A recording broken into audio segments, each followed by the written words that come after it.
English translation. 360-second contact. Friday, 2nd July 2004, 042 hours. Be greeted, my friend. Unfortunately, I had to leave again after our proofreading session with Bernadette. So I am just getting here now, even though I was supposed to be here at 22:30 HRs. It is no big deal. Eva was still here until 2 or 3 minutes ago. Be welcome, and my greetings to you too. If I may ask you now, what did you find out about the handprints on Atlant's car? Surely Florina told you that I asked you. Yes, she did. The question was which acid humans had been in the center lately. I assume the term acid humans comes from you? Right. I do not know why you asked about it because, as Florina explained to me, you did not say what your question was about. But I understood that your question was about the Trilaner. 2 of them have taken over Florina's and Enjana's duties for 6 weeks with regard to the monitoring work. Because the 3 of us are absent for this time, which is why I cannot do any corrective work with Bernadette and you. The 2 of them were on the center grounds on the night of the 25th and 26th of June to stretch their feet, as you sometimes call walking outdoors. They were walking around the center in the early hours of the morning when Madeleine was on her night watch, as the 2 of them explained to me. Madeleine has not seen them, however. But why did you ask about this? So then I guessed correctly that visitors from the planet Trilon were on the center grounds. Can you tell me the names of the 2, including their meaning? I can, of course. These 2 are an allied pair. The female person is called Sistana, which means the gush, and the male person is called Ipral, which means the laughing one. Ipral is spelled with a Y and pronounced U. That is the same for all names beginning with Y. But again, why did you ask for that? Well, the thing is this. Last Wednesday, it was the evening of the 30th of June, Silvano drove the old Volvo to the garage car park to park. And since I had something to talk to Silvano about, I went there, seeing various marks on the bonnet of Atlant's car, so I asked Silvano what had happened. His answer was that he knew nothing, while I went to the car to take a closer look at the supposed scratch marks. When I got closer, I first saw that they were small finger and hand prints that were on the bonnet. Hands that had 6 fingers and a thumb, or 7 fingers. Of course, it was immediately clear to me that alien visitors must have been here. Some Trilons who had probably examined Atlant's car somewhat handily, because the handprints were etched into the first layer of paint, as were the papillary lines, as Silvano and I quickly discovered. The prints of the delicate hands were clear and distinct. So I was of the opinion that the whole thing must have happened just that day, around noon, because Silvano and I saw a silver disc-shaped object fly away at 11:17 hours. Of course, we then showed the handprints to all the members who came to the center, so also to Philia. This proved my view wrong, as she explained that she had already seen the prints sometime over the weekend and wondered what it was all about. Since her observation, however, it had rained several times in veritable torrents, but this did not harm the etched handprints because they remained unchanged. Of course, everyone asked me which extraterrestrials then could leave such prints, etc. So I explained that it could only be the small and about 110 to 120 centimeters tall and green-colored, as well as completely hairless and absolutely human Trilans, which I had been allowed to see 3 times so far, twice in your great spacer, and once here in the center, or at the front storage area. And of course they wanted to know how the chemical burn could have come about, which is why I explained that these small human beings have a light green skin that is covered with a thin film of acid, which has a slightly corrosive effect. And now, because the rascals were leaning on the bonnet, and also otherwise touching Atlant's car, The handprints and the papillary lines were etched into the paint. For my part, as you know, I cannot reach out to the little ones, or I will cauterize them. Nevertheless, you also know that I briefly touched the arm of one of these Trilans with my middle finger in your spacecraft, after which I felt a burning sensation like stinging nettles for about 18 hours, while my finger was reddened for almost 3 weeks. Corrosive visit to the Simyase Silver Star Center, Hintish Madruti, or extraterrestrial humans of a special kind. The variety of extraterrestrial life forms and extraterrestrial intelligence is described in detail in countless articles, books, small print, and the spiritual teaching of Phi Gu. About the possible appearance or the peculiarities of extraterrestrial humans, there are no limits to the imagination. Innumerable inhabited planets exist in space. Naturally, their inhabitants are adapted to the respective planets and bases of life. The living conditions, such as gravity or the atmosphere of a planet, are decisive factors for the anatomical appearance and shape of its inhabitants. In the course of the years, very extraordinary extraterrestrial humans have repeatedly appeared at the center in Hinterschmidruti, which is confirmed by reports from witnesses. A special example was an extraterrestrial woman named Asina from the Deneb system. Her origin is a very swampy and watery world, and she has the appearance of a lizard, being by earthly standards. In 1977, she had landed on our planet with her damaged ship. After contacting Billy in the center, she managed to return to her homeworld with Plejaren help. It is known that the Plejaren Federation includes human beings of the most diverse anatomical forms. They differ in size, color, and appearance. Some members of the Federation can only move around in the Plejaren large ships with special breathing apparatus. The Plejaren and similar terrestrial oxygen atmosphere is poisonous for them. Others have no trouble breathing our air. Thus, not the so-called Trilans or acid humans, as they are called by Billy, who recently visited the center. During the 6-week absence of Florina and Injana, 2 Trilan humans have taken over as substitutes for the various monitoring tasks on our planet. For this reason, in the early morning hours of the 26th of June 2004, a Trilanian alliance couple was present at the center in Hinterschmidruti. The 2 of them had left their ship in order to take a little walk on the center grounds. The 2 little persons were a female life form called Sistana and her ally called Ipral. The Trilaners are about 110 to 120 centimeters tall, light green in color, and completely hairless. A very special characteristic of these humans, however, is that their green skin is covered with a thin film of acid that is slightly corrosive.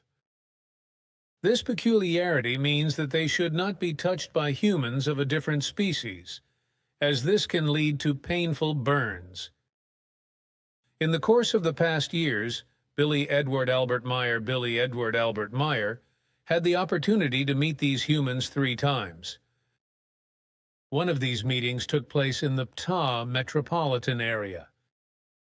In order to test the effect of a contamination with their skin and its secretion, Billy touched one of these humans with his middle finger.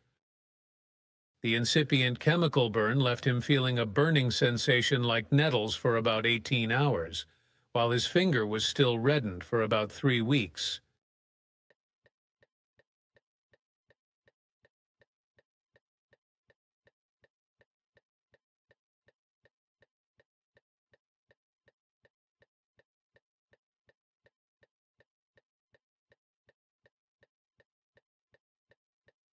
The Trilanian couple Sistana and Ipral have left their mark on the center. During their walk in the early morning hours, they also crossed the upper parking lot next to the tool garage, where the Phi Gu group vehicle and Atlant Bieri's car are parked. They must have found a very special pleasure in Atlant's vehicle. So one of them put his right arm and both hands on the bonnet of the vehicle and left an etched imprint of the arm and hands in the silver paint of the vehicle. Very clearly visible are the 7 fingers of the right hand, 6 fingers and the thumb, as well as the ball of the hand and the forearm. Even the filigree papillary lines of the palm of the hand have been etched into the paint in a clearly visible manner. Further fingerprints can be seen around the vehicle. The etching is so strong that even wind and weather were unable to harm it. Although it rained in torrents for quite some time after the incident, the prints were not discovered until around 5 days after they were made on the 29th of June. And although it rained heavily several times later, and thus in the course of the following weeks, and even sleet and fine hail fell, these were still clearly visible even on the 20th of July. All the core group members can testify to the event, as well as several persons unknown to FIGU and various passive group members from Germany, Austria, Italy, Switzerland, and New Zealand. See 362nd Contact Report, Friday, 2nd July 2004. Hans-Georg Lanzendorfer, Switzerland. I remember that. You should have just stopped touching. But I could not, because one has to experience everything oneself to form an opinion. For my part, I am a man of action and not of conjecture or hearsay. It is my nature that I always see things clearly, and, if possible, I have to experience and see for myself. Only in this way can one explain and have a say in something as precisely as possible. That is what I know about you, and your last explanation is also true. Of course, because otherwise the word comes up. From hearsay one learns to lie. That, too, is very often true. On the 10th or 12th of July, another International AIDS Conference is scheduled to be held in Bangkok, Thailand.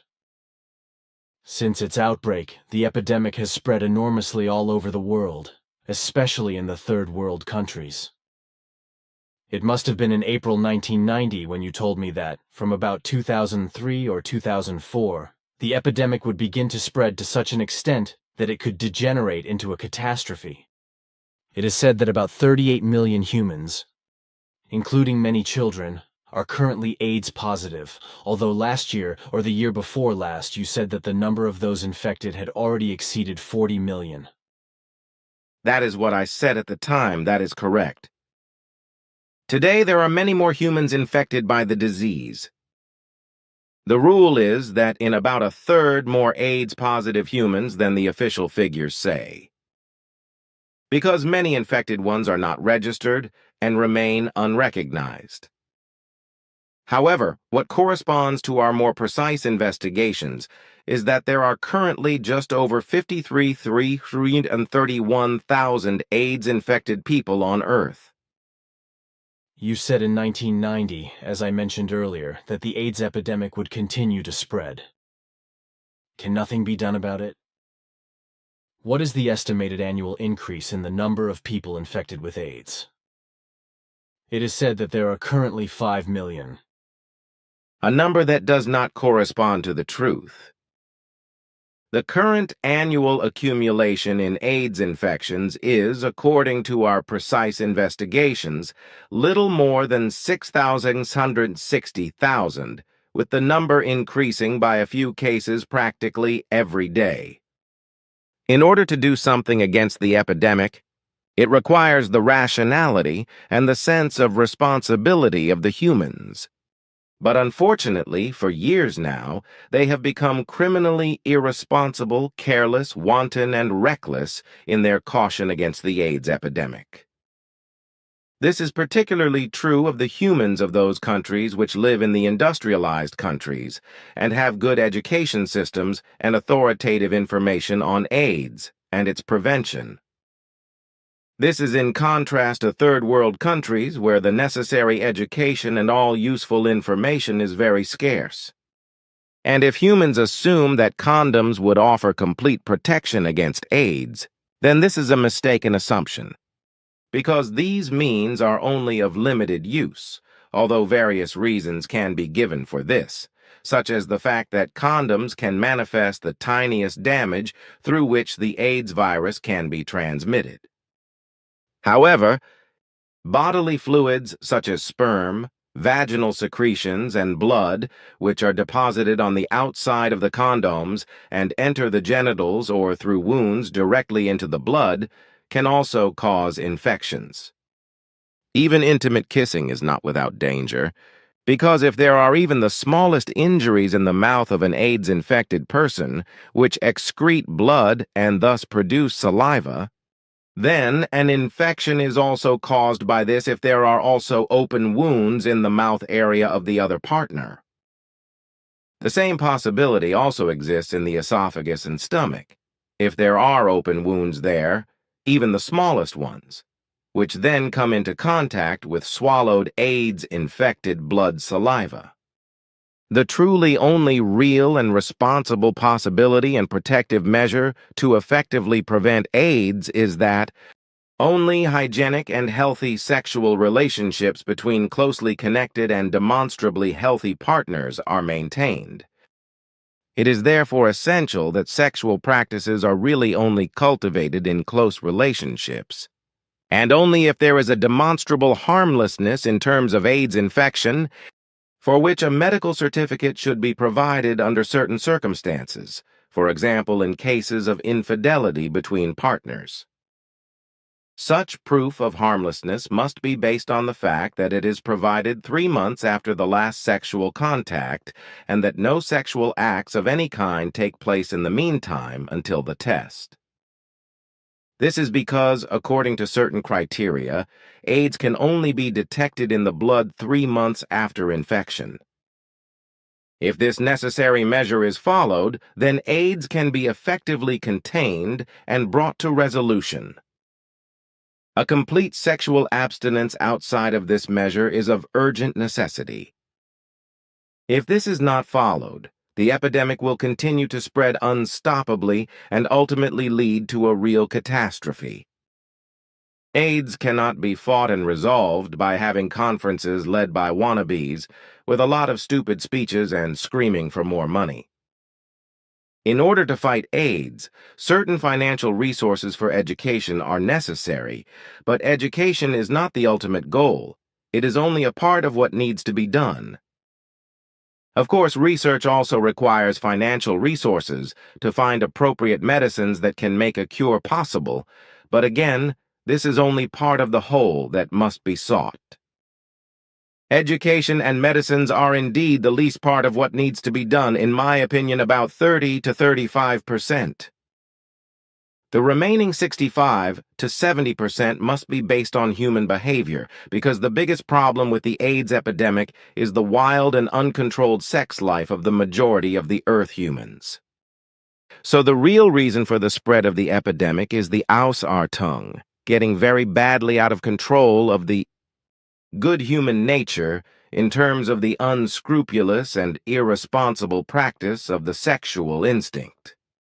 So the spread of the AIDS epidemic is also the responsibility of those who are unable to exercise sexual control over themselves and therefore enter into wild sexual partnerships indifferently, wantonly and recklessly, without carrying out the necessary controls and taking the necessary protective measures.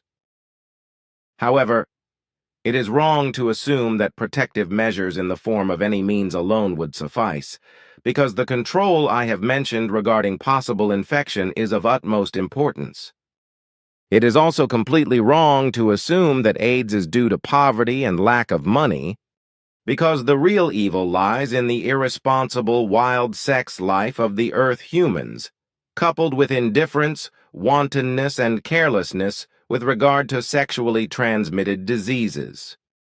In the third world countries, this has always been the case, which is why the largest overpopulation and AIDS-infected populations are prevalent there, whereas in the industrialized countries, this used to be different but changed rapidly and spread to the same extent as in the third world countries. And since then, when Beate Uhse, 1919 to 2001, greedy for profit and shameless in the matter of sex, laid the foundation for the destruction of sexual ethics with her machinations. The culturally shameful and shameless sex Ausartung has spread to such an extent that open prostitution, approved by the authorities and taxed, has been able to spread. The Ausartung of sex spread to all forms of pornography, sodomy, child prostitution, pedophilia, sexual rape of women, and sexual abuse of children by parents and relatives. In these matters, those who are wrong are often still praised and protected, although they should be punished, excluded from society, and banished to places where measures are taken. Actors and actresses of pornography and fornication are praised as actors and actresses and taxed by the state, making the state itself guilty of prostitution and fornication. All this, however, increasingly promotes the Ausartung of prostitution and the sexual depravity of the human beings in all those countries where what has been said is true. And with the increasing sexual depravity, through which more and more purely sexual partnerships arise, good relationships between the human beings are more and more destroyed, so that functioning marital communities are destroyed from the ground up after they have been formed, or even no longer come into existence. The whole of the wild and ausgearteten verb form of Ausartung sex life also means, however, that in this regard all reason is dwindling, because the vice of sexual Ausartung has such a strong effect on the world of thought, and from there on the drives of the humans, that all control is lost. This is accompanied by indifference, carelessness, lack of concern and wantonness with regard to sexually transmitted diseases, and in particular AIDS. So no more caution is exercised, and recklessly and irresponsibly an infection is taken on. A fact that is especially true in the industrialized countries. Not infrequently, hatred is also expressed by AIDS-infected ones in the form of deliberately malicious sexual contact in order to infect others, because they themselves have fallen to the epidemic. And the fact that children still emerge from sexual contacts with AIDS surpasses any irresponsibility, just as when children are infected consciously, unconsciously, or carelessly by AIDS-infected persons. The shameful work of BT USA and of the prostitutes and pornographic prostitutes, as well as of their advocates and imitators, etc., is already bearing very bad fruit in many relationships and will multiply them boundlessly if the Earth human does not quickly think about and carry out a conversion and turning away from his or her evils. We will probably have to wait a long time for that, because there are too many know-it-alls, just like in politics and with sects and religions, whereby I mean, in particular, certain members of the authorities, so-called clergy, certain priests, monks, abbots, bishops and cardinals, sect bosses, sectarian creatures of the state, etc. When I think of the U.S. presidential warmonger George W. Bush, and the American sect chief and sectarian superstar preacher Joel Osteen and his Lakewood sect, the sect that calls itself the Lakewood Church, which is on the religious conservative right and represents Republican ideas, and is therefore doing everything in its power to keep G.W. Bush at the helm, then I feel sick to my stomach. If these lunatics succeed in keeping Bush at the U.S. helm, then the devil will continue to roll over the world with war, murder, manslaughter, hardship, misery, capital punishment, and all kinds of evil, and then it could really come crashing down all over the world.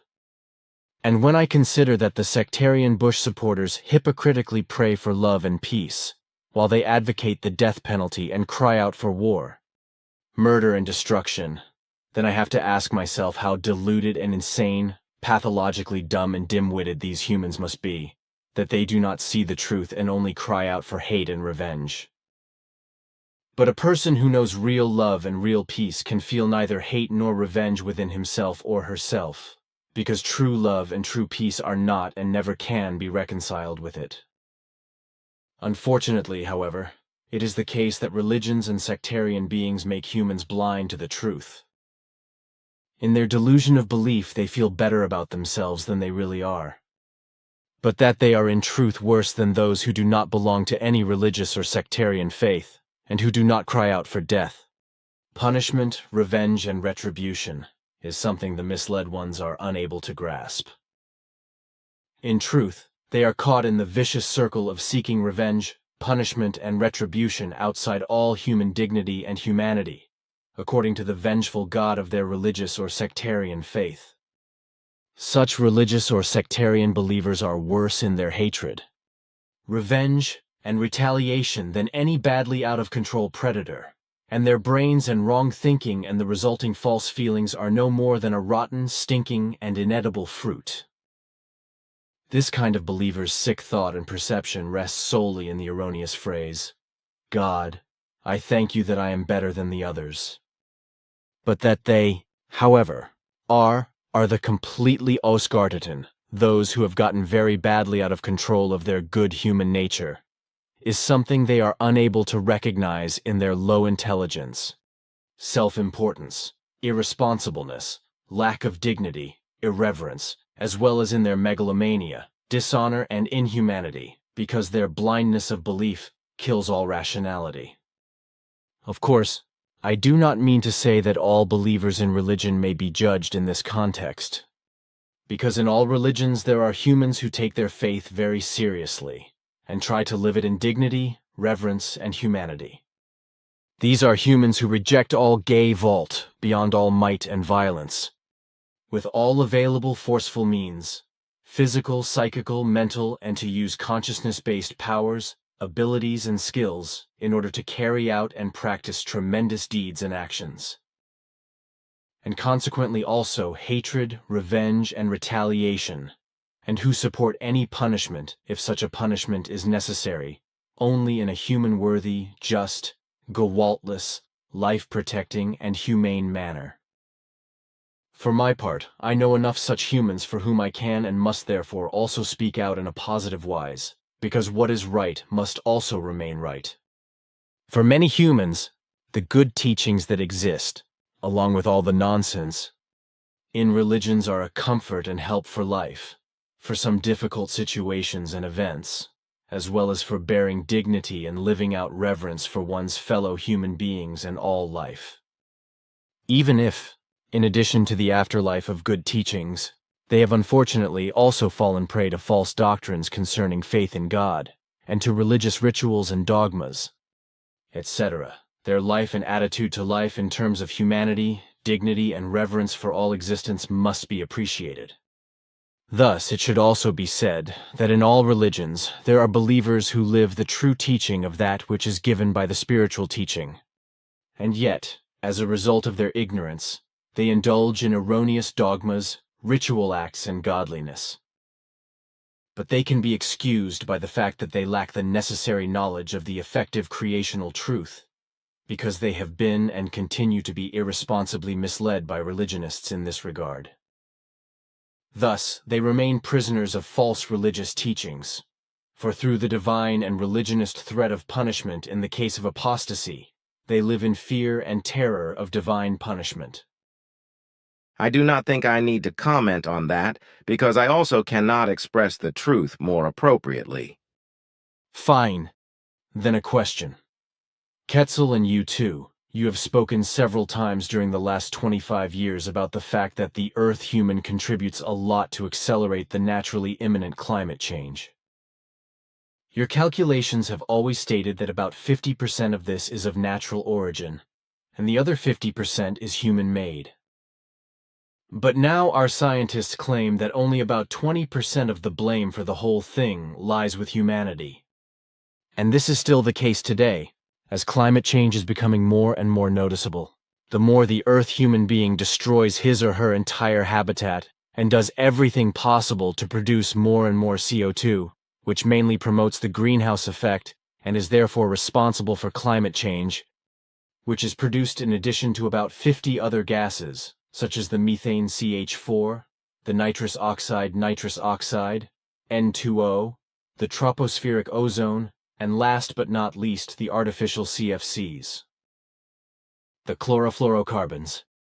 And if I learned correctly, then carbon monoxide CO, nitrogen oxides NO and NO2, as some volatile organic compounds and sulfur-containing trace gases have a direct influence on the balance of radiation. That is correctly explained. That was easy, because Ketzel and you have explained it to me. And look here, I wrote it down so I could read it.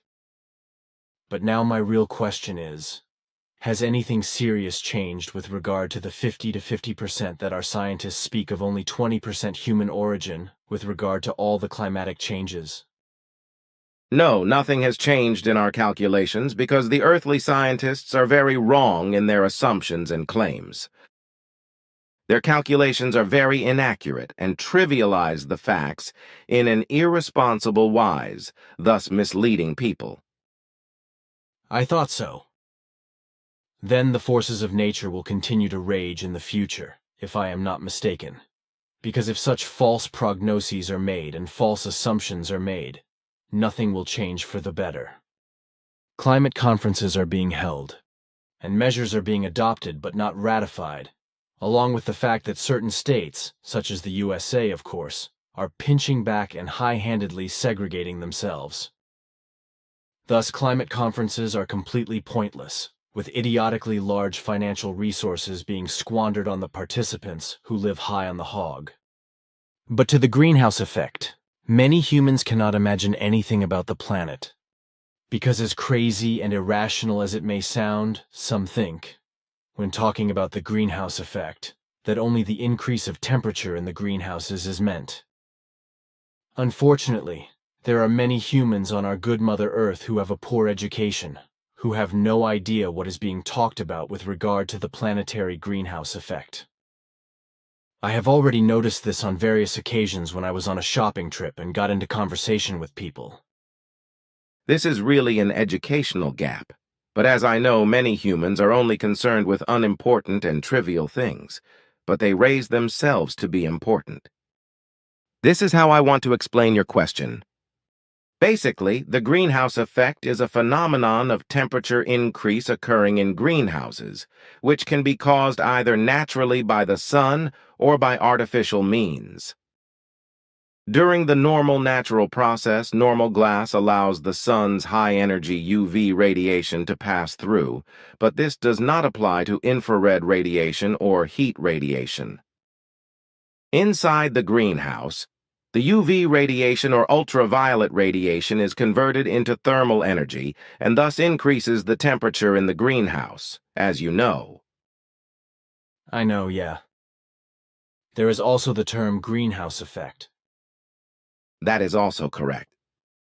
Concerning the planetary greenhouse effect, the following is to be said. Carbon dioxide molecules, as well as methane and other trace gases, as you correctly mentioned, cause the temperature increase in the planet's atmosphere to be comparable to a greenhouse. These gases hinder the irradiated solar energy from being reflected back into space. It should also be said that some greenhouse effect is necessary on our planet, but not on such a large scale that it will cause a climate change in the form of a climate upheaval. This greenhouse effect, which is a purely natural form, is a prerequisite for life to be able to develop on the Earth at all and to be preserved. But too much of the greenhouse effect is life-destroying, both for the fauna and the flora. Many genera and species may be transformed and mutated by a destructive greenhouse effect in order to adapt to the new conditions, as has happened several times during the last 500 or 600 million years. But other genera and species may become extinct, as was the case during these times. Please correct me if I am wrong. As far as I know, the average temperature on Earth would be about 18 to 20 degrees below zero if it were not for the natural greenhouse effect. That is correct. Humans systematically destroy their habitat and have a very negative influence on the climate, forcing a change in climate. Severe storms are becoming more and more prevalent, and the whole of Europe is increasingly affected. Windstorm zero, typhoons, hurricanes, landslides, fire disasters, avalanches, forest fires, floods, epidemics, hailstorms, large snowfalls, cold and heat waves. Volcanic eruptions and earthquakes are occurring worldwide, including in Europe, as well as increasingly frequent and catastrophic explosions and other events caused by fuels, petroleum, gases, explosives, chemicals, and man-made accidents involving goods vehicles, means of passenger transport such as cars, buses, aircraft, railways, and ships. Yet those in positions of responsibility in the government and the scientific community are not fulfilling their responsibilities in the manner they should. Especially states like the USA, which you rightly mentioned, are completely irresponsible and autocratic, because they produce about 25% of the total planetary CO2 emissions, along with other harmful gases and substances. And when I specifically call out America another time here, the point is not to create hostility towards the USA, because like you, we are only showing what the USA policy with its Ausertungen is doing to its own people and the whole world.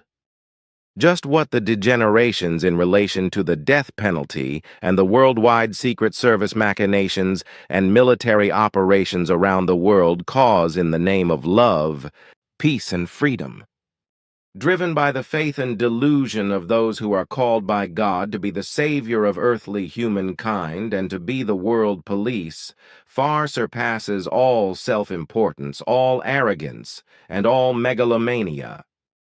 With this, we are not generally attacking the American people in a purely verbal wise, but the Ausgarditan domestic and foreign policy as well as the Secret Service, military and criminal law systems of the USA. Our verbal attacks are therefore not, and in no wise directed against the righteous and honest Americans who are devoted to humanity, but solely against all American inhuman and degrading systems, and against all those who advocate, represent, and implement these systems. And if the USA does not withdraw from the world soon, and only take care of the interests of its own country, then the evils on the earth will become greater and greater and will fall out of control, which may ultimately lead to a third world fire in the form of a worldwide war. Iraq is a particular focal point because the American and British occupying forces, with all their multinational allies in that country, are breeding hatred and revenge, as well as malicious terrorism on an enormous scale, which will spread more and more all over the world. An averting of this and ultimately an end to all these evils can only be brought about if the USA and all its allies withdraw from Iraq and from the world into their own countries and give up the belief and delusion that they have to be the saviors of the world and world police. And when these facts are mentioned, then neither you nor we can be accused of hostility towards America, because neither you nor we know of any hostility that we had or would have against any people and nations. Anyone who claims otherwise is guilty of slander and defamation and of lying. But let us return to the general evil world events that will cause a lot of disaster and destruction and claim many lives in the times to come. If the above-mentioned relations are not quickly reversed, along with all the crimes against the planet, nature, and all life forms, then a catastrophe is inevitable. Very worrying. Together with the natural greenhouse effect, is the additional anthropogenic greenhouse effect due to trace gases, which are constantly increasing and are due to the irresponsible actions of humans. As you have correctly explained, there are about 50 trace gases involved in the planetary greenhouse effect, with carbon dioxide or CO2 being the most important factor. According to our measurements and records, the level in 1805 was still a low 278 ppm or particles per million, but it has risen by around 100 ppm to the present day. This means that the level is much higher than it has ever been during the last 150,000 years.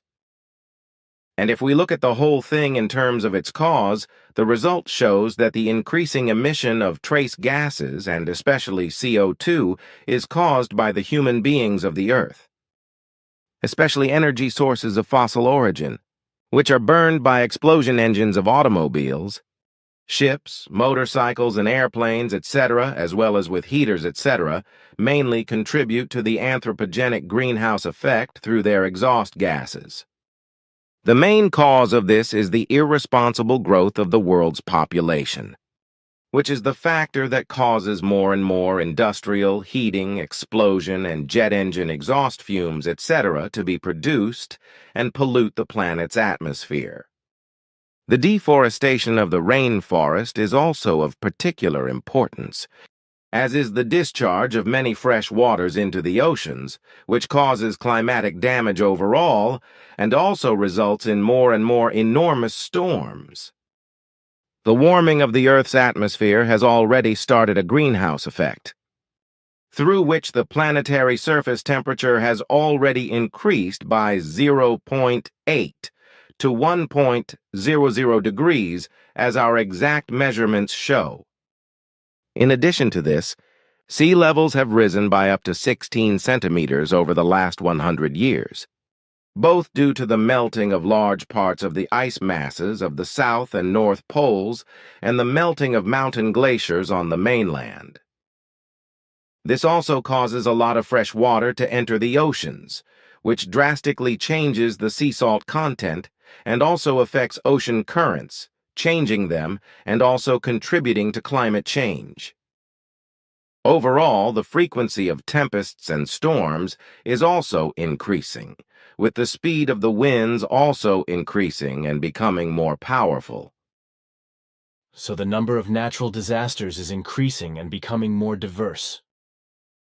The Earth human, as a know-it-all, irresponsible, and self-important one, thinks he or she is omnipotent and will not become more sane.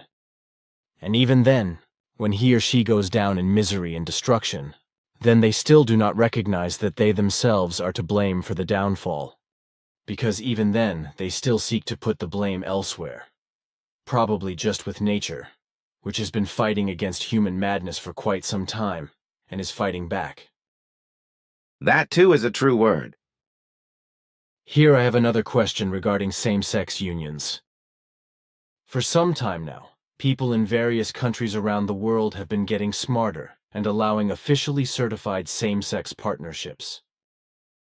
Unfortunately, however, it is so that despite everything against it, still much resistance exists, and such connections are called lesbian marriages and homosexual marriages, or gay marriages.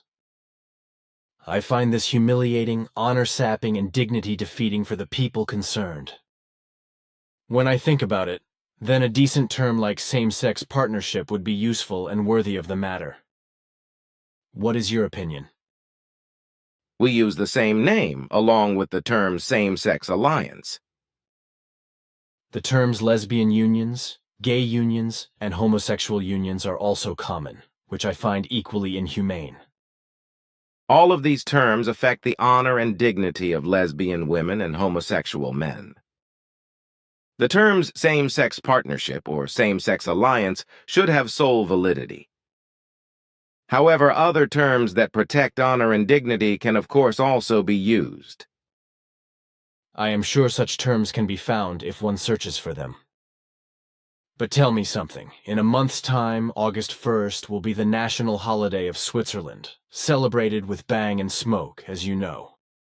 On that day, politicians will be making public speeches that are good in some parts and bad in others, with those who make bad speeches, and those who flirt with the EU believing themselves to be particularly big and clever. In recent years, it has also become apparent that neo-Nazis and other right-wing extremists interfere with the national holiday, shouting and yelling hate slogans, instigating fights and causing all kinds of mischief. Ketzel already predicted such Ausartungen in the 80s, which is why I assume that August 1st in Switzerland will also see such Ausartungen in the future. And I would also like to say that all those who are shouting and screaming for the EU and pulling out all the Stops to force accession through the Swiss people are basically no better than the neo-Nazis and other right-wing extremists. But the difference between those shouting for the EU and the neo-Nazis and right-wing extremists is that the latter, at least so far, distance themselves from EU accession. Neo-Nazism and general right-wing extremism will continue to spread, also in Switzerland, and thus also leave their mark on the national holiday. Can you tell me some important things that will happen in the next 60 days from today or in the 2 months ahead? By that I mean some predictions that are related to the next 60 days, and thus until the end of August. Actually, we wanted to refrain from such predictions, because they do not bear fruit in the case of the Earth human. That is true, but if it also does not bear fruit, then it does not do any harm. That is a true and logical word. So let me briefly mention a few important things that I know from our look into the future which we still have made in your interest. From today until the month of August, various events and catastrophes are taking place all over the world, as I have already explained in general terms after we discussed the subject of climate change. In the month of August, the following important things happen chronologically. In response to the rainy and cold summer, the month of August shows itself to be beautiful, warm, and friendly from the very first days. Already on the first day of the month in the state of Paraguay, the death of about 500 humans will be reported as a result of a malicious fire disaster in a large department store.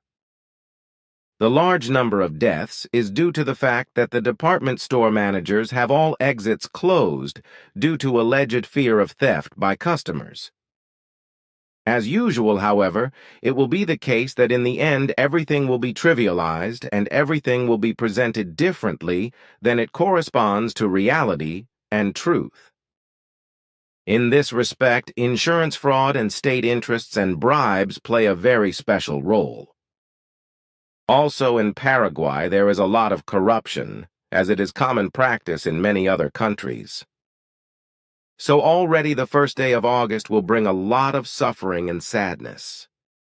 In Iraq, the terrorist attacks are also continuing inexorably in the first days of August and are causing many deaths during the month. Because in fact, in Iraq, as in Afghanistan, peace will only be slowly restored when the American forces and their allies withdraw, as we have said on several occasions. However, the people of the world do not want to listen to this, because on the one hand, they are unconditionally in bondage to their masters, and on the other hand, they are so irresponsible, self-centered, and selfish that they are only concerned about the safety of their own skin.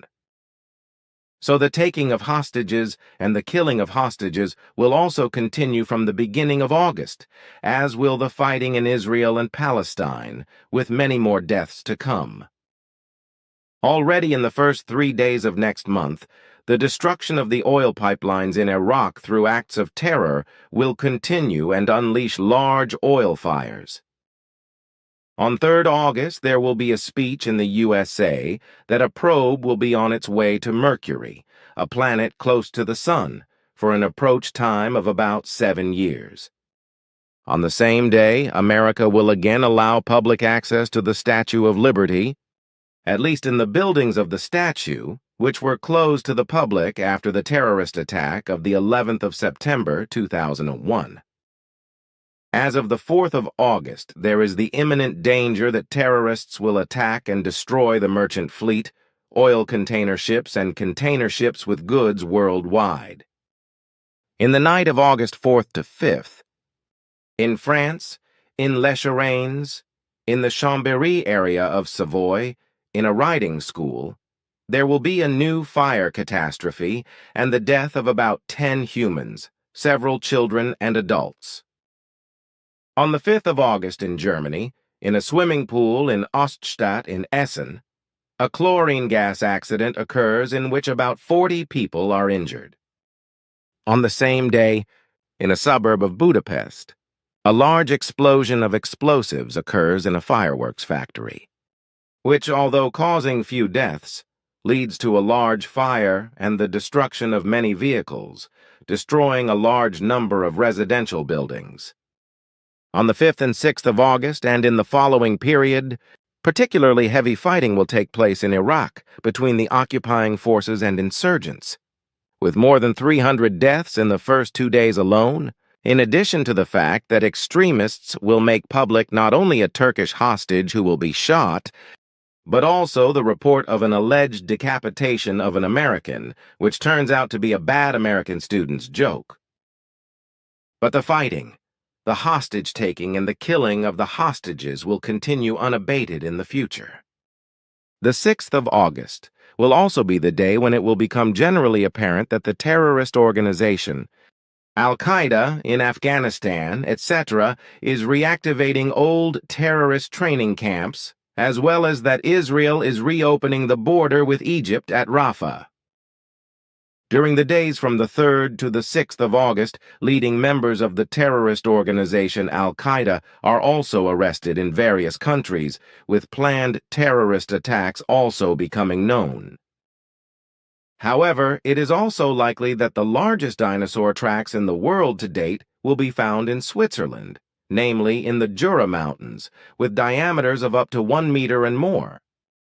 On the 7th of August, as you probably know, the street parade will take place in Zurich, and around 973,804 humans from all over the world will be attending, as our very precise future-oriented counts have shown. This high number will be due to the fact that in Germany and Berlin there will be no street parade, at least this year, which to our knowledge is due to a lack of financial means. At the same time, a fight against the new spelling reform, caused by large publishing houses, is breaking out in Germany, which will lead to hot disputes. Furthermore, it is revealed that in Baghdad, the information workspace for the television station Al Jazeera will be closed by the transitional government, at least for a certain period of time, due to the fear that the Al Jazeera television will broadcasts of calls for violence, etc. The transitional government is also implementing a decision taken months ago to restore the death penalty for drug trafficking, murder, terrorism, and other violent crimes. Contrary to other assertions, the death penalty was first decided upon in order to execute Saddam Hussein. But the lie that this fact is not true is maintained. Furthermore, with regard to the weeks of flooding in South Asia, there will be a high number of deaths, running into several thousands.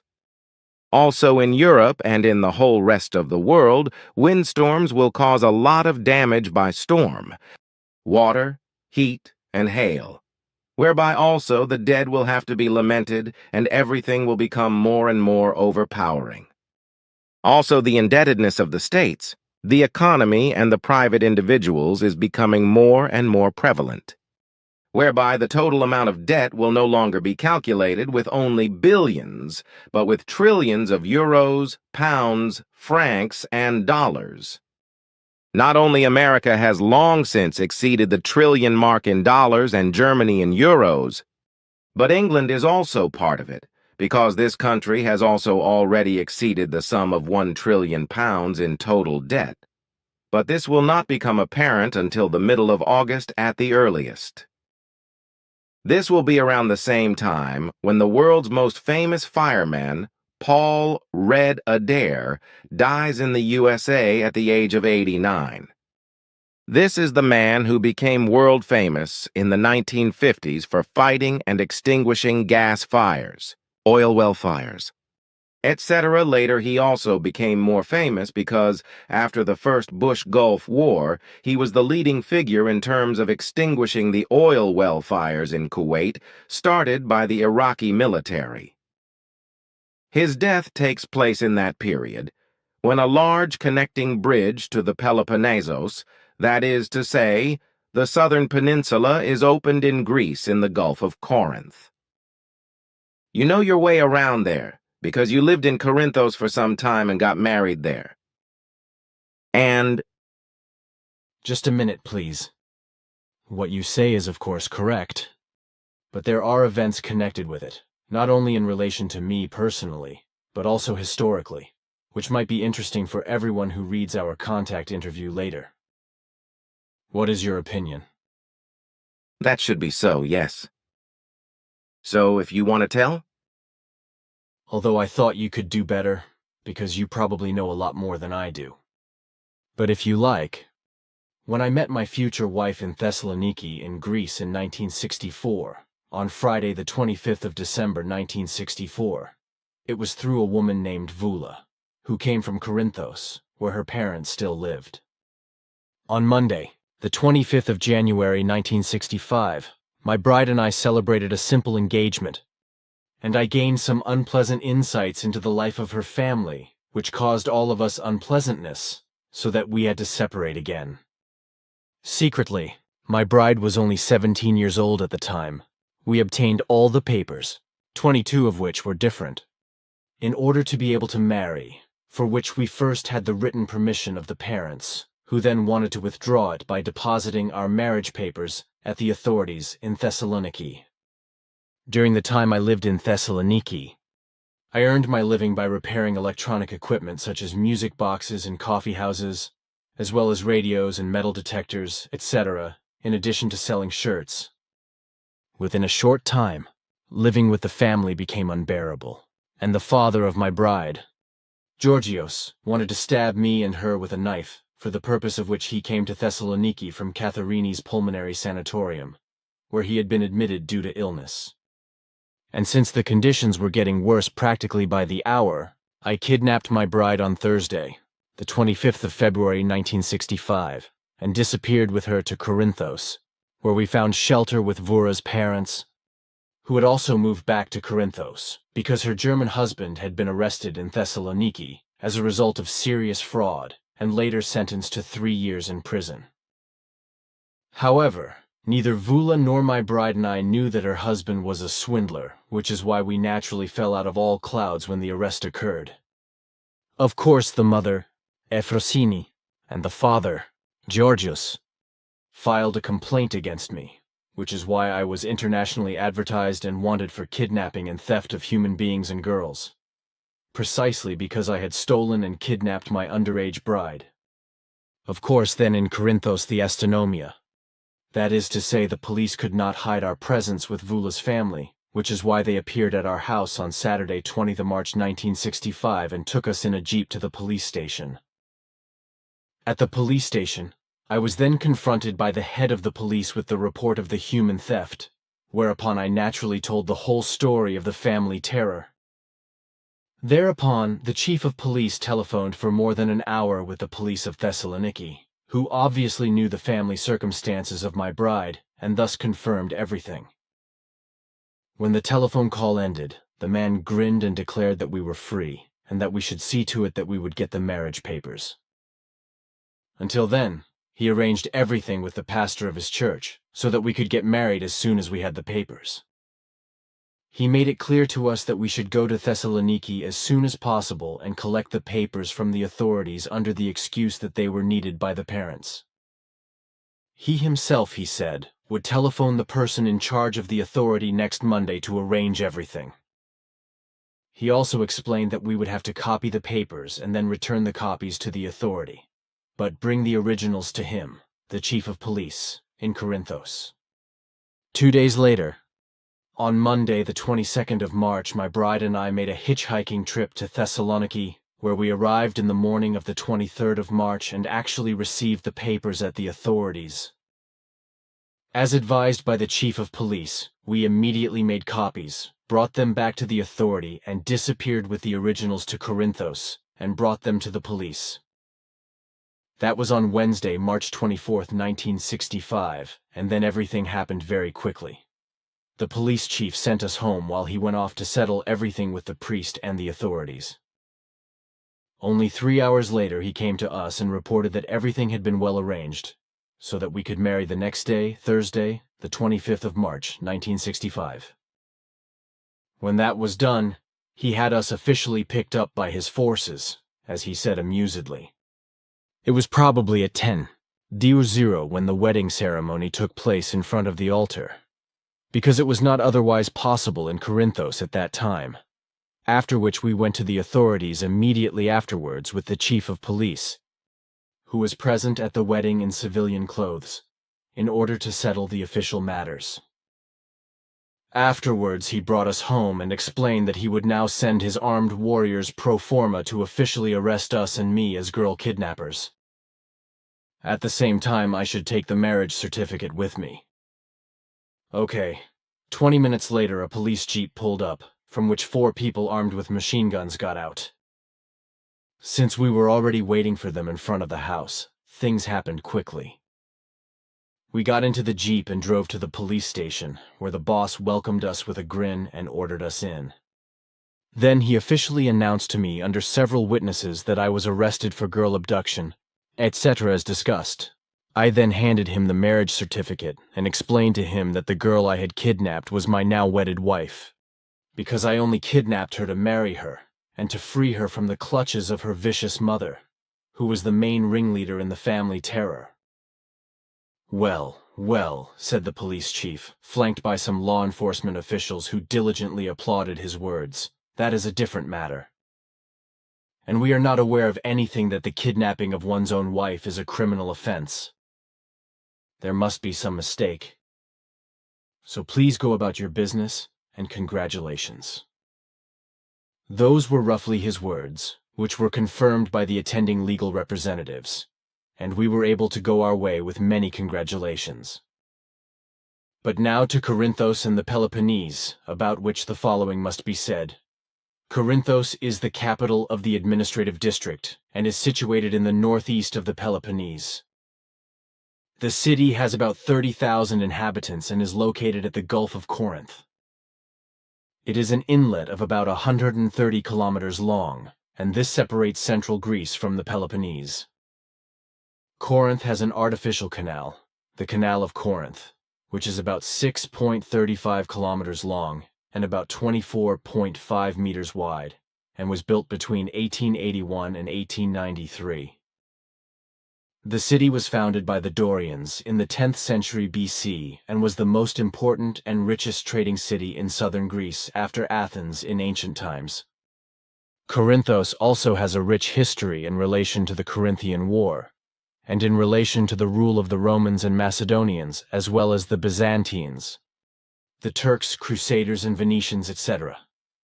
The Corinthian War lasted 9 years, from 395 to 386 BC, I think, and was fought against Sparta, together with Athens, Argos, and Thebes. When the Macedonians were driven out, Corinthos belonged to the Achaean Confederation from about 243 BC, after which the Romans destroyed the city in 146 BC. Only in the year 44 BC, the Romans repopulated the city as a so-called Roman citizens' colony. This in addition to the fact that the city also became known through the so-called Corinthian letters in the New Testament. The area of Corinthos is strongly earthquake endangered. Therefore the city was destroyed in 1858, after which Nea Corinthos, that is to say New Corinthos, was rebuilt 6 kilometers away northeast of the destroyed city.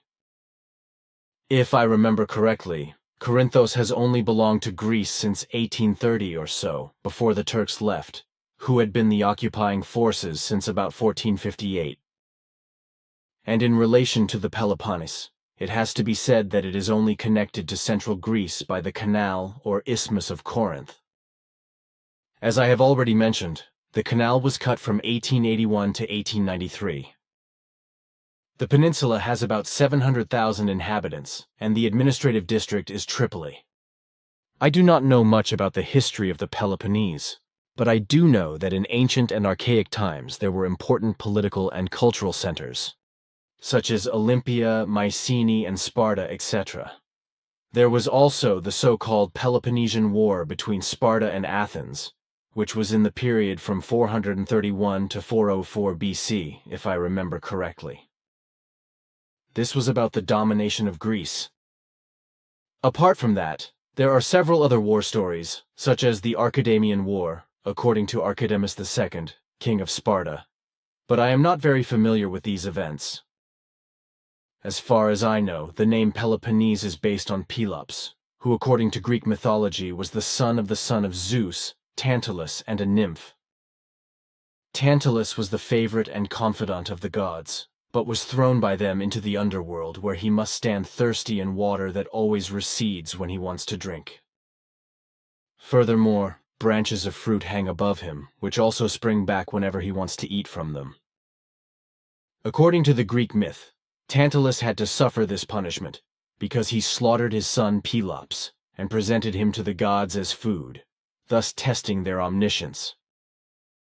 The one killed by his own father was then resurrected by the gods.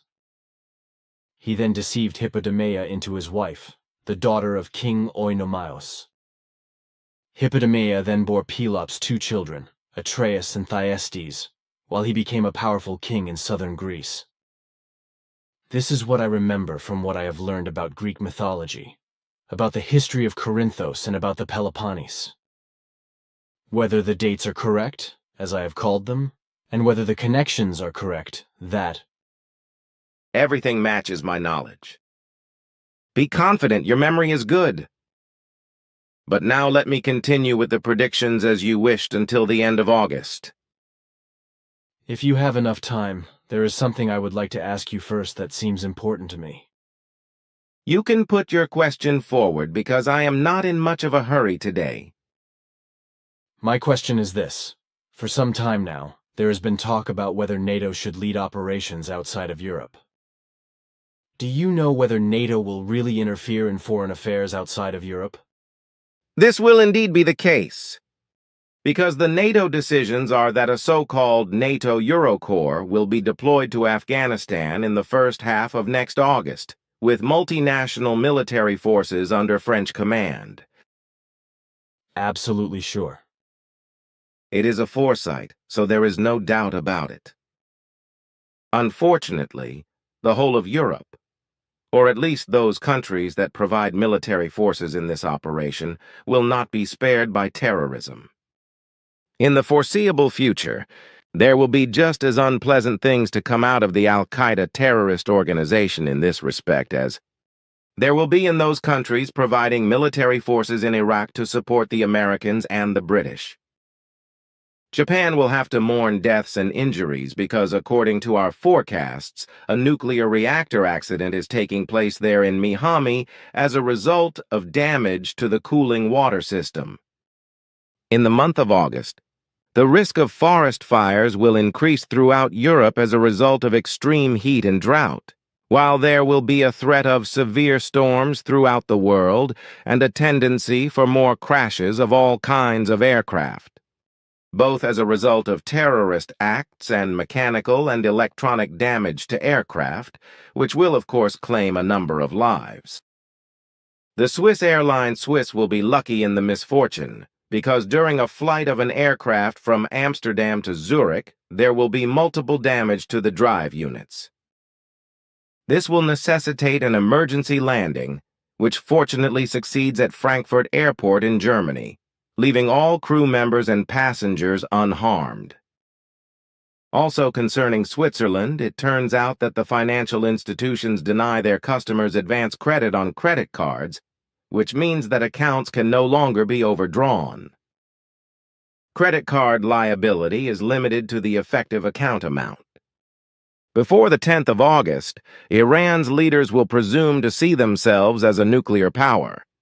And in order to be able to produce nuclear weapons, they will have the audacity to send a wish list to France, England, and Germany to obtain all the necessary nuclear equipment from these countries. The former Iraqi favorite of the Americans, Ahmed Chalabi, who is indeed a fraud and an otherwise serious criminal, but who was nevertheless intended by the Americans for the new Iraqi government, will be prosecuted by the Iraqi judicial authorities. The same applies to his nephew Salem Chalabi, who will be held responsible for murder. In Germany, poverty is becoming more and more widespread, which will become blatantly true next month, as the high level of unemployment means that welfare cases are increasing more and more, which will also be accompanied by a rise in crime. But in Germany, it is not only adults who are becoming social cases, but increasingly children and young people, many of whom are also neglected. A fact that is also transferable to Switzerland and various other countries. Unfortunately, in all European countries, sexual child abuse continues unchecked, not only by one's own parents, but also by friends and acquaintances and by foreign sex offenders. Not infrequently, children of both sexes are not only sexually abused, but also tortured and murdered, which also happens in connection with child pornography. Public prostitution also continues to increase, taking on increasingly obscene and inhumane forms, all of which is still protected by the authorities, since they profit financially from it through taxes and other levies. Already in the so-called sex trade, everything has become very much Ausgarteter, gotten more so very badly out of control of the good human nature than it was in the former cities of Sodom and Gomorrah. Also, the warlike and terrorist Ausartungen around the world have reached dimensions in their forms as they have never happened before on the earth. And unfortunately, these are not the last forms of Ausartungen, for many Earth humans are becoming brutalizing and degenerating, with the murderous, warlike, sectarian, and terrorist machinations of certain irresponsible state powers providing the foundation for this. Since the European conquest of the United States of America, a great deal of evil has been brought from there, the U.S., to the whole world, much more than has been brought from any other country. There are no parallels anywhere in the world to all the misfortune emanating from U.S. America. It is. Excuse me for interrupting, but I would also like to say that all these disgraceful ones do not give a damn about the creational laws, about life, about the well-being of human beings and their future, nor about love, true peace, true freedom and harmony. Thus, they also lack any sense of real joy and real happiness, for they chase only their might and their own profit. They do not care at all about the effective truth of creational love and all that is elevated from it, for in their selfishness, in their self-importance and in their megalomania, they know no responsibility whatsoever and walk over dead bodies, even when these are their own parents and brothers and sisters. Unfortunately, this corresponds to the facts. This whole thing is much worse than I said it was. So the righteous have a devilishly difficult time in this world, where they have great difficulty in finding the truth of all things and living by it. But continue with your predictions if you still have time. I am really not in a hurry, and if that is also the case with you, then I will mention some more things that will happen in the month of August. Okay, I will sleep a little faster when I go to bed. I have to memorize this saying. Well, here is the thing. Unfortunately, a series of terrorist bomb attacks will be carried out in Turkey, starting with Istanbul, affecting hotels and a liquid gas factory. In Germany, in the Bavarian area of Grundremmingen, a short circuit will occur in a nuclear power plant, which will cause a great commotion, but without serious consequences. Also in Germany, this time in Berlin, another event will make a big noise because it will happen that a big fire will break out in a tunnel of a suburban train and spread fear and terror among the passengers. But people will be lucky because apart from great material damage, hardly any other people will suffer significant damage. During the same period, a serious accident will also occur in Austria, as a heavily occupied bus will leave the road in Hallein in Salzburg and crash down a steep slope, causing several deaths and injuries. Such events will become more frequent in many places, along with fires of all kinds. This will also be the time when storms are again to be feared in Europe, which will cause a lot of damage. In some places, there will also be a plague of exceptionally aggressive wasps, in addition to an invasion of beetles. Japan, too, will have reason to complain, because a huge landslide will cause very great material damage. On the other hand, it will be gratifying to see that international intervention is slowly taking place in Sudan with regard to the persecution and massacres of the black population by murderous Arab gangs. While it will remain doubtful whether the Sudanese government will take serious steps to stop the murderous militias, little will really be done. Yeah, what do you want to say? Something will finally happen there, even if it will probably only be international intervention and help. At least a beginning. The terrible events in Sudan are shouting to the heavens. In the refugee village of Darfur, about 1 million refugees are languishing, with many children, women and men dying of exhaustion, disease, and malnutrition. It really is time for the so-called international community to take action and get the Sudanese government to do something about the murderous gangs of horsemen. Until now, these government scoundrels have tolerated and perhaps even supported the murderous gangs. While I am on the subject of gangs of killers, as you said, a number of leaders of the terrorist organization Al-Qaeda will be arrested in August. Does this have an effect on the fact that terrorism is somehow headless, which I cannot imagine, because everything is far too well organized, and therefore lost heads are immediately replaced? Which is indeed the case. Al-Qaeda is a terrorist organization that is structured in such a manner that every lost member can be replaced immediately.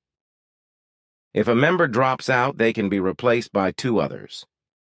The organization has many expert organizers and trainers, as well as connections in all states and even in certain government departments and in the private and state economy, as well as in various small and large financial institutions, in which traitorous elements are up to no good in order to help the terrorist organization.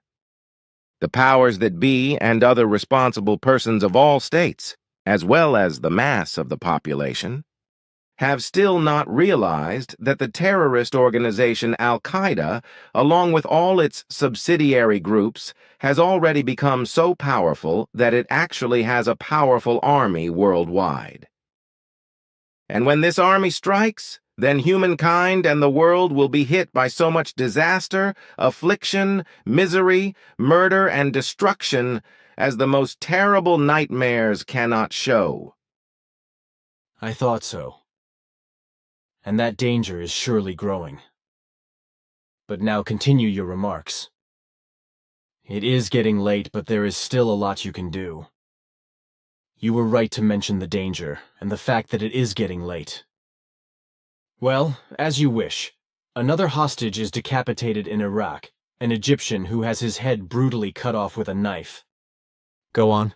West Africa will be struck by a very large plague of locusts, and Florida in the USA by a crab invasion, while China in turn will be struck by the first of a series of worldwide earthquakes, which will occur throughout the year, even in a more severe form. Earthquakes can be triggered not only by planetary processes such as tectonic shifts, etc., but also by human-induced explosions, water dams, building and urban development, as well as by violent storms, snow and rainfall, volcanism, large hailstorms, earth mass shifts and floods, etc. Also the storms of all kinds, as they have been appearing again and again for many years, continue to increase. The Earth human has long since lost respect for the forces of nature and is working against nature and the entire planet. But in return, they have to accept a great deal of disaster, suffering, affliction, death, and horror, because nature and the planet have been striking back for decades. In Iraq, terror continues unabated, with the American occupying forces also causing much harm, and even losing respect for the dead when, like the Iraqi military, terrorists and other insurgents, they enter the cemetery in the holy city of Najaf, carry out their fighting from there, and occupy the city. In the neighboring country of Turkey, There will be deaths and injuries when a very serious train accident occurs on the line between Ankara and Istanbul in the province of Kocaeli, in which two trains collide at full speed and force. What we can complain about Israel is that under Ariel Sharon's thumb, the Israeli military with tanks, etc., is attacking the Khan Yunis refugee camp through criminal military machinations, which of course will not remain without consequences from the Palestinian side. Shortly after the attack, a car bomb is detonated by Palestinian militants, and the assassin blows himself up, which is only a prelude to other similar enterprises. Of course, Israel then strikes back again, then again the Palestinians, and so on, whereby everything continues in the old style. Apart from the fact that Iran has the audacity to seek nuclear technology from various states in order to become a nuclear power, this state is also working on the further development of medium-range missiles, which will also be officially tested in the first half of August. In Spain, new attacks by ETA are threatening, with northern Spain and the cities in Catalonia being particularly at risk. In Germany, many humans will rise up against the government in demonstrations against inhuman decisions and machinations under the name Hearts the Four. Correctly seen, the governmental machinations are effective state terror against the population, as will unfortunately also be the case in Switzerland, which, due to the irresponsibility of the government and those citizens who do everything to be able to join the EU, bows more and more to the dictatorial EU laws. In this respect, everything is getting worse and worse in a dictatorial wise, because the incapacity of those in power is more and more expressed in inhumane machinations, laws, regulations, prohibitions, and decrees to the general detriment of the population. The state mighty ones are leading the people more and more into slavery and exploitation at home, including in Switzerland, but also in relation to the European Union, which is truly nothing more than a covert dictatorship, but which is becoming more and more openly recognizable as such. Those responsible for the state are incapable of leading the states and of operating a financial economy, which results in freedom from debt. On the contrary, such mismanagement is being pursued that ultimately everything collapses. The EU has also made it possible for many criminals to enter and operate in EU countries, with newer and newer forms of crime appearing. For example, it has been found that criminal gangs from Poland, Hungary, and the Czech Republic have established themselves in the EU countries and have specialized in looting the offertory sticks of pilgrimage churches, cathedrals, shrines, and other churches, which brings criminals a great deal of profit during the holiday season, when tourism is booming and holidaymakers in the churches, cathedrals, and shrines, etc., offer up horrendous amounts of money. Criminals have, however, also been creeping into the Olympic organization for years now, with theft and fraud already a daily occurrence. For the first time, however, action will be taken against these criminals in the coming period, even before the Olympic Games begin in Athens on the 13th of August 2004. In sport of all kinds and in Olympic competitions, doping cases are also becoming more and more prevalent, because the more and more the participants in competitions are no longer concerned with real sporting achievements, but only with their megalomania as winners, their image and reputation, their glorification in the horrendous winners' prizes, as well as the winners' medals and the national and world championship titles, etc., that they can get hold of. The personal honor with regard to one's own honesty, with regard to a fair sports fight without stimulants and doping agents in order to achieve top performances and an honorable victory, has dropped to an absolute zero. In this form, competitive sport degenerates more and more into a farce. If we look away from sport to other things, cloning comes back into focus, which will once again be the talk of the town, because in August England will be the first European country to officially allow therapeutic cloning for stem cells. This will, of course, once again call into question all the false ethicists and all the other troublemakers who, in their horrendous stupidity and incomprehension, want to condemn and halt progress. Were it not for these lunatics who have always undermined progress, earthly humanity would already have achieved success in many important matters, and this would have caused much suffering, affliction, and misery to disappear.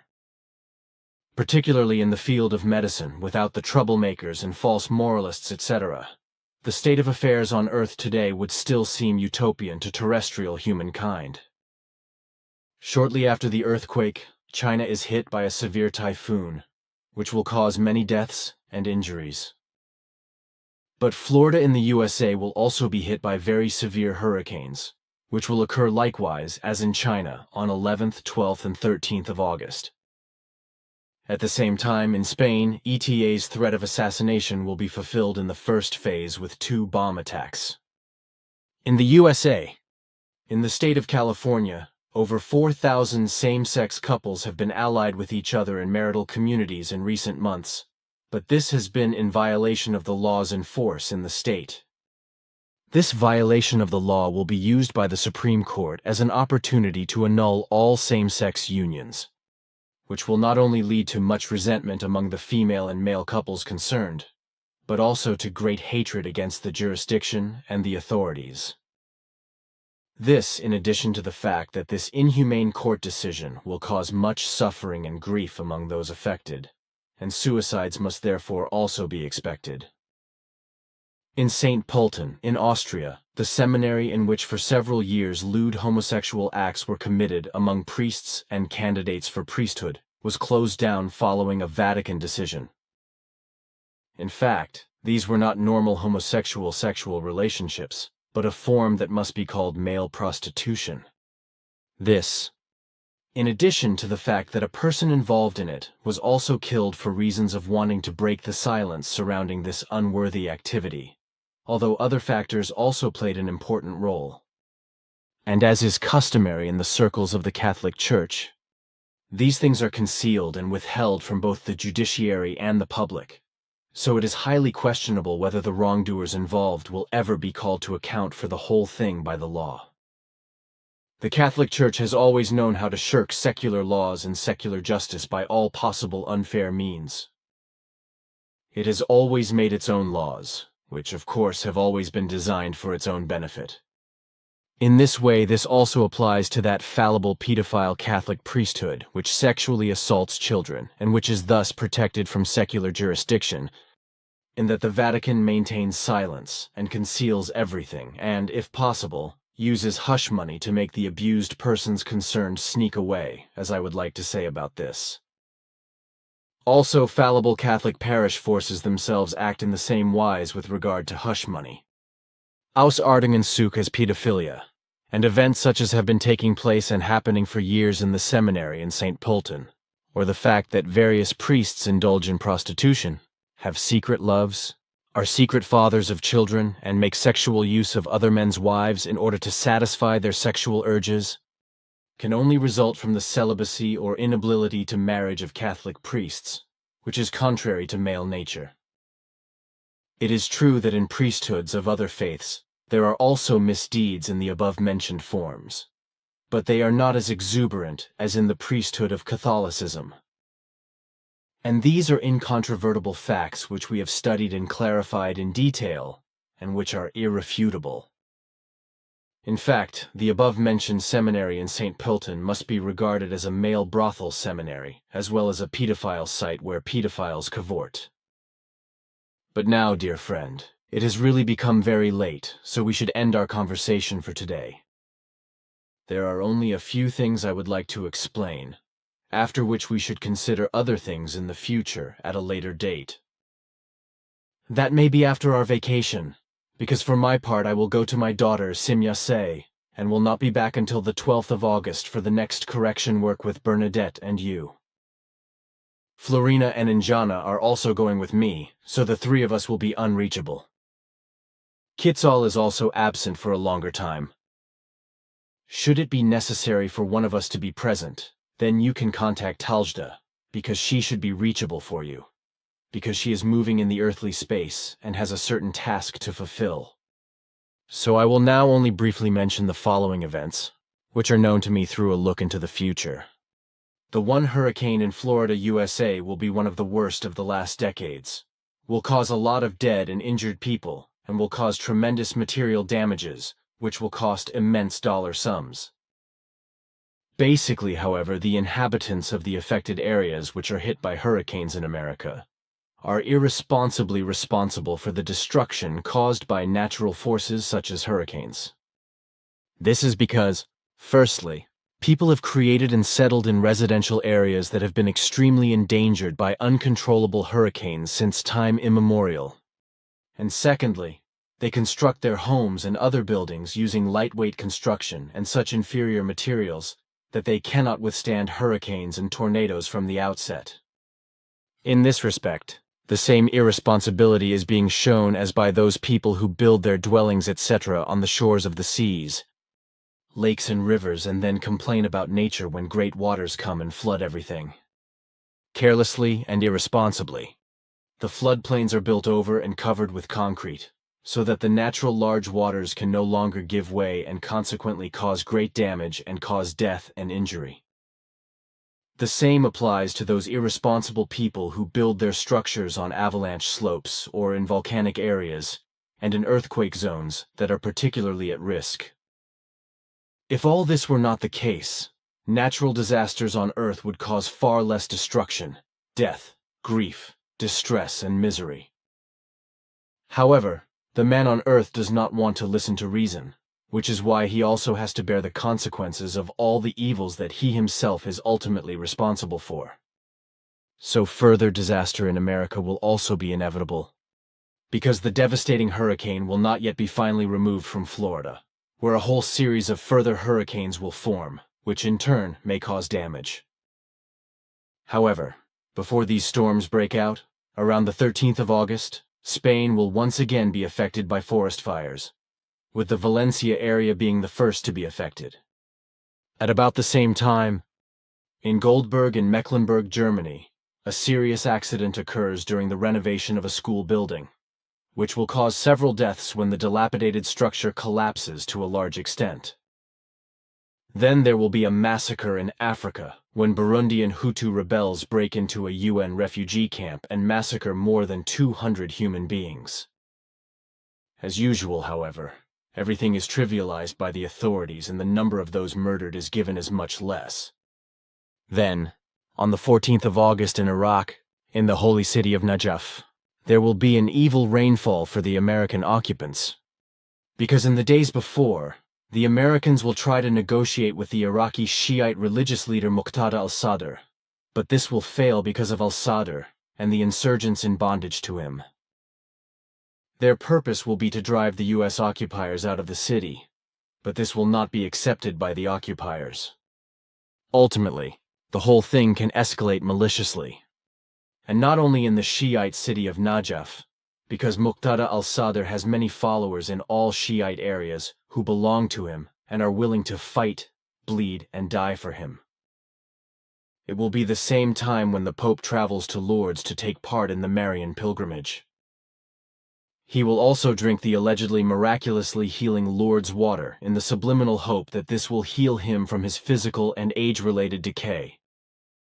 This, however, is wisely already officially denied by the Vatican through the Pope's order before he drinks from the water in Lourdes. This in anticipation of the fact that, in order to heal the infirmities, there must be a deep faith in the alleged apparition of Mary and its miraculous effects, whereby profoundly believing people bring about self-healing with regard to their ailments, pains, diseases, and infirmities.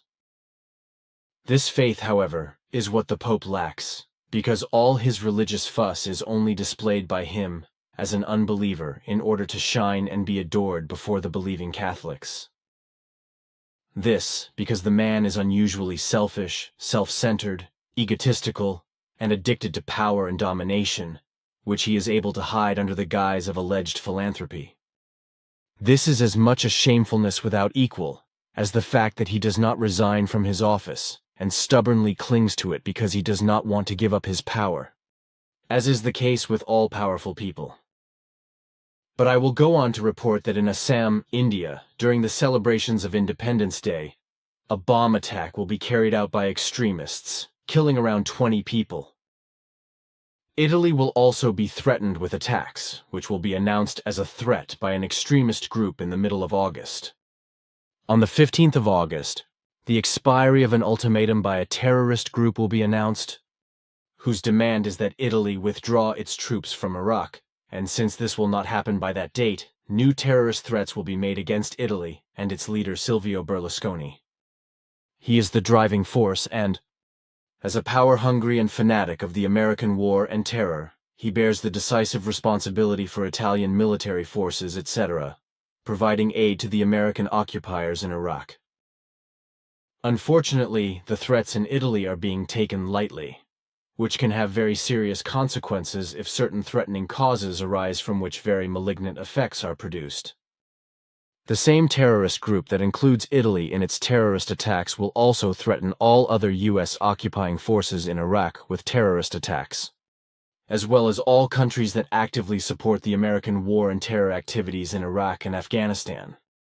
And that these threats are very serious will also become apparent in mid-August when terrorists and other insurgents in Iraq attack the so-called Green Zone, the actual administrative center with mortars and bombs, etc., when the National Congress is held there, which is to decide on a transitional parliament and a new Iraq. But there will also be a trouble spot in Switzerland, in the city of Olten, where a mass brawl will take place between right-wing radicals and foreigners. The right-wing extremists will be xenophobic and xenophobic elements. At the same time, there will also be an event in Liechtenstein, which is politically assigned to Switzerland, because Prince Hans Adam of Liechtenstein will resign his office and transfer it to his son, hereditary Prince Alois of Liechtenstein. All these things will take place until the 15th of August of this year. I will be able to tell you about further events at a later date, but I think that I should really only mention extremely important things that no longer fall within the scope of what I have done with all that has been said. I will have to leave that to you, of course. For my part, I just thought that once again, some predictions might help to make the people of the Earth think about everything and maybe become better in some things. Which is to be hoped for, but which will certainly not be, because it is probably true that very serious and great misfortune must first come upon all mankind before it begins to develop valuable, useful, progressive, evolutionary, and life-promoting thoughts and feelings in the right direction. Values from which true efforts and actions arise that lead to true love and harmony, as well as to a real, universal, and inclusive peace in effective freedom. But now, my friend, I want to say goodbye. Goodbye. Thank you for all your comments, and then also take care and goodbye.